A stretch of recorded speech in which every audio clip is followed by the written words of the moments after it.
এই মোবাইলটা ৫ জন মিলে পুষ্কুনি থেকে উঠানো হয়েছে, নিয়ে আসছে দোকানে। এখন দেখা যাক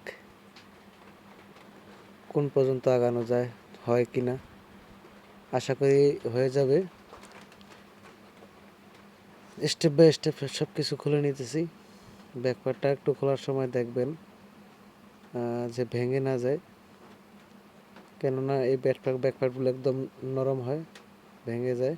খোলার সময় লক ফলো করতে হয়। দেখেন গাইস, এটা প্রায় 16 ঘন্টা পানির ভিতরে ছিল, এখন খুলতেছি। দেখা যাক, কাজ করতেছি, কাজ করতেছি।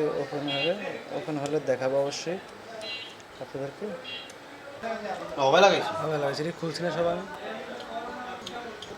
সব ঠিক আছে, ক্লিয়ার মোড করো। সেই উদ্ধারকৃত মোবাইল এখন কমপ্লিট হয়ে গেল আপনাদের ভালোবাসায়। আপনারা সবসময় আমার পেজ এবং ইউটিউবটা সাবস্ক্রাইব করে রাখবেন, পেজটা ফলো দিয়ে রাখবেন। সুন্দর সুন্দর কাজগুলো দেখতে পারবেন।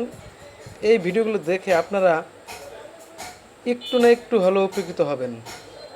আমার জন্য দোয়া করবেন, আমি যেন ভালো ভালো ভিডিও আপনাদেরকে উপহার দিতে পারি। অসংখ্য ধন্যবাদ সবাইকে। সবাই ভালো থাকবেন। ভিডিওটা ভালো লাগলে শেয়ার করে দেবেন।